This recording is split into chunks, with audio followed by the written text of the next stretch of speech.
Welcome to Awkward Chats, where we take you on a hilarious journey behind the scenes of our travel adventures, and it can get a little awkward. I'm Nacy. And I'm Gary. And together, we make up Lost Girl in Tomorrowland, our YouTube channel, where we go on fun adventures all across the U.S. But that wasn't enough. We wanted a place where we could talk about the real behind the scenes that goes into producing our channel. Awkward Chats is your ticket to the real, unfiltered side of our travel adventures and a place where we can start your awkward conversations. So buckle up and get ready for an adventure full of laughter, mishaps, and of course, awkward topics. You can find new episodes every month, everywhere you get your podcast. This is Awkward Chats. So we've made it to Amarillo, Texas after the Cadillac Ranch, which we talked about in the other segment. If you want to hear our full journey of Route 66, definitely check out Awkward Chats wherever you get your podcast. Yeah. And so while we were in Amarillo, we were hungry. Yeah. We were looking for some place to eat. And we saw billboards for the Big Texan. Mm-hmm. We heard about the Big Texan. Yeah, my first actual hearing about the Big Texan is I read 7 Deadly Sins by Dan Savage in college. And he actually went for gluttony. He went to the Big Texan in Texas. And I didn't put 2 and 2 together until we were there. Just so you know, this wasn't like it. But I remember when we got there because they have the Big Steak Challenge. Yeah, and I think I've watched it on Man vs. Food in the past, and I was just like, hey, if we're here, we should check it out. Because where else are we going to go? And it could be absolutely terrible, or it could be fantastic. Now, we didn't have any interest in actually doing the steak challenge. Again, the pups are playing with toys. We didn't have any interest in actually doing the steak challenge, but we figured they probably have a decent steak. Mm-hmm. So that was our goal. We pull up on this place. This place is massive. Like, it was crazy. There's a whole hotel that's like super colorful. There's Daphne again. That's super colorful. And then it has like this big building for the food. And at first we're like, oh, we're probably going to have to wait. Yeah. And that's not the case. It's so big that we did not have to wait. We walked right in. And then initially they almost stuck us at a table in the back, but I was like, yeah, please we God, didn't get there. No. And they moved us. And we had this spectacular view of the dining room, like down in front of us, and we could see down at the people who wanted to do the challenge. At the time, nobody was doing the challenge. Yep. And then we also saw that they had like roaming musicians that went like table to table and sang and did little interactions. And then we looked at the menu and we came to eat. Yeah. We got the 82 to 89 ounce or whatever it was. So it's technically bigger than the steak you do for the challenge, but there was no time limit or anything on it. Yeah. And again, I didn't have any interest in doing the steak challenge. The steak was actually delicious. The food for a roadside attraction was actually spectacular. The dinner rolls were good. The salad was good. My steak was good. I got a prime rib, I think. My steak was good, but it fell into the big steak category where it's thick and it's not like seasoned all the way through. It's just on the top and the bottom. So that's always a little bit disappointing. But the steak was still good. Then we got chocolate cake for dessert, which was fantastic. And it also has its own on-site brewery, which I did try one of the beers. Our server was because she never came back and asked if I wanted another one or anything. I probably would have tried another one too. Mm-hmm. And then we kind of conversed with the roaming musicians. Yeah. Because, of course, every time you have a nice camera and you're like YouTube, they always want to ask questions about YouTube. The pups. The pups are just being the pups right now. They were sleeping up until about 10 minutes ago, and now they're, oh, my God, let me get involved in this. And they both have to have attention. Like, they're both just... Jeez. It's a rough life being Coda. Yeah, we've already fed them. They've been fed. They've been out, and we are the only ones that they want attention from right now, especially Coda. Coda's a little. So we ended up finishing our meal, and then they have like this whole like shooting gallery thing, which is like it's not real guns, obviously. It's like that laser shooting gallery, which was really fun. Nacy got to shoot some. Got to do some funky little like dancing boots and stuff like that. That was cute. And then we wandered through the gift store. The gift store was huge. I got his dad this magnet. Somebody that loves me went to the Big Texan and got this magnet for me. I was like, it's perfect. Yeah, it was nice. And then we got some other stickers and stuff. And if you want a postcard from us, definitely join either our YouTube. We have YouTube tiers or on Patreon, and we will actually mail you a postcard every month. Yeah. And we could have stayed the night there. We talked about it briefly, but then we decided we needed to get to Oklahoma City.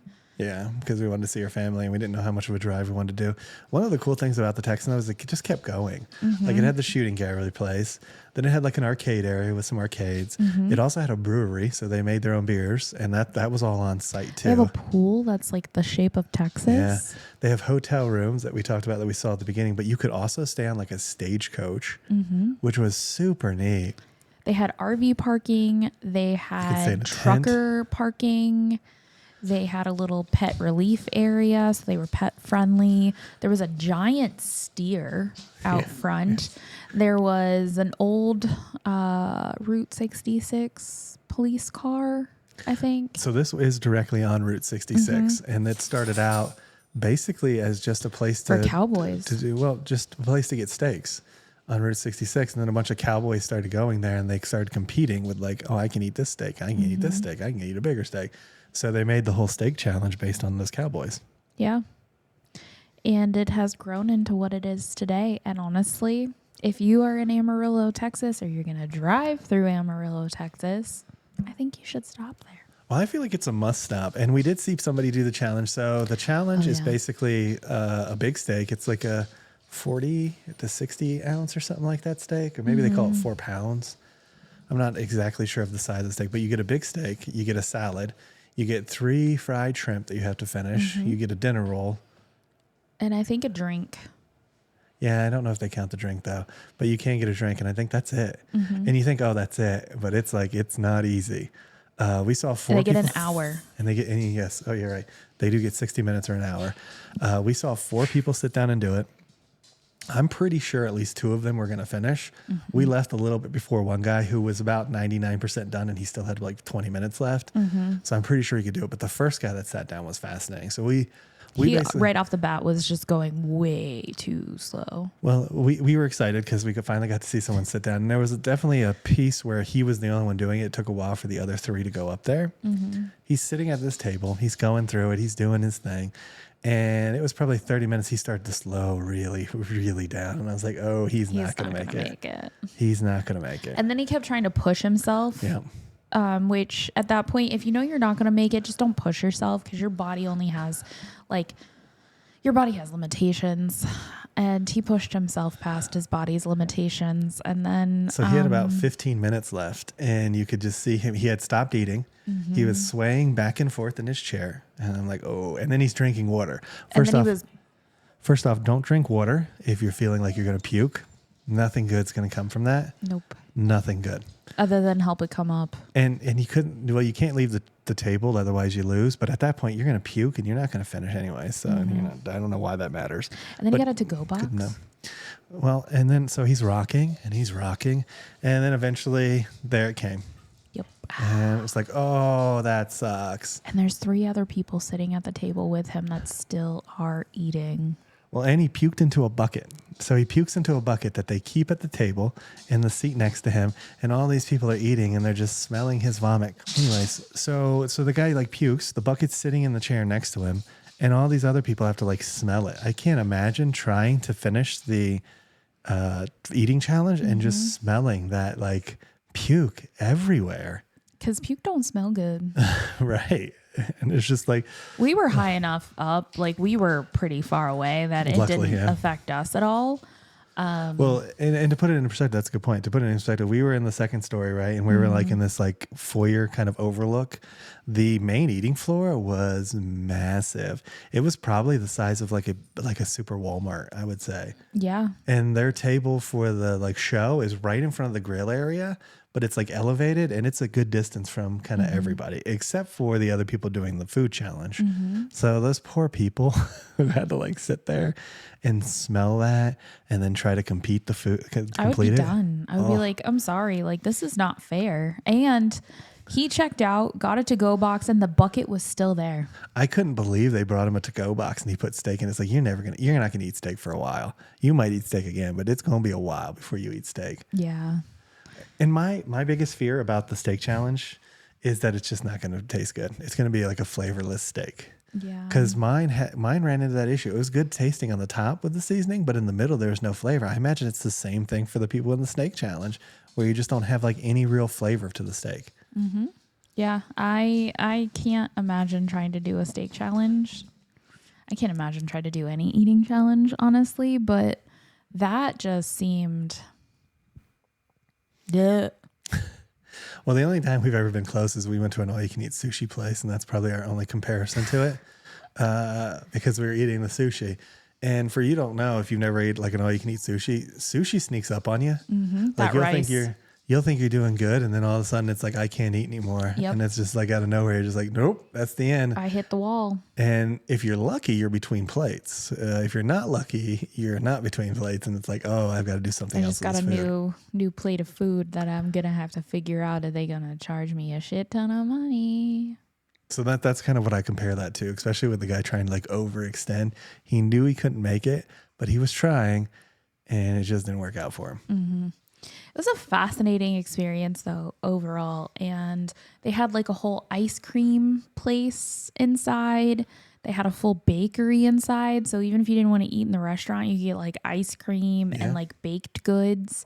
They also had a secondary bar back by their brewery. So again, if you didn't want to eat in the actual restaurant, you could just like, I think you could get everything in the bar area. Mm-hmm. And then... Yeah, and they had the shooting gallery, and then they had some interesting, what's the word I'm looking for? They were like claw machines. They had different games and stuff, yeah. They had everything from claw machines to actual arcade games, too, you could play. It was honestly the ultimate roadside attraction. Yeah. It had a little bit of everything. It had a Zoltar in there, giving you your fortunes. And we had the opportunity to go to Casa Bonita, and I have a feeling Casa Bonita is going to be a little bit like this. I hope it is. If we ever actually get around to making that reservation, I hope it's up to the level of the Big Texan, because I think the Big Texan set a pretty high bar for a roadside attraction. It was, in my opinion, the best roadside attraction we went to on Route 66. Agreed. Just because it had a little bit of everything. Now, the only thing that stunk was we had actually planned on going to... There's Cadillac Ranch that we did go to, which we talked about in the previous one. We were actually going to go to, there's a Bug Ranch, which has Volkswagen Bugs, kind of done in a similar fashion. And it's a little bit outside Amarillo. It's like 20 minutes outside Amarillo. But because it took over 3 hours, to do the Big Texan, we ran out of time. Yeah. By the time we got out of there, the sun was going down. Yeah, we went in there thinking like an hour, maybe hour and a half tops. But by the time like start to finish, indoor, outdoor, it was 3 hours, and we didn't even wait for a table. Yeah. But part of it was the musicians or whatever talked to us for probably about an hour about YouTube, because they wanted to get into YouTube. So that was a good hour of that time. So it probably would only took us about 2 hours. But we really wanted to go to that bug thing, and when we weren't able to, and I was like, oh, that's sad. Yeah. But yeah, so then we headed to Oklahoma City. So if you guys want to hear more about this road trip, make sure you tune in to Awkward Chats. Anywhere you find your podcast, that's Spotify, that's Apple, that's wherever you find them. Yeah, so we hope you guys enjoyed this episode of Awkward Chats YouTube preview. If you did, please give us a thumbs up. Make sure you hit that subscribe button. And ring that notification bell so you get notified when we do at least 3 videos a week. And we'll come and get you guys for the next one. Ain't that the truth? Baby Ruth. Bye. Bye, everyone.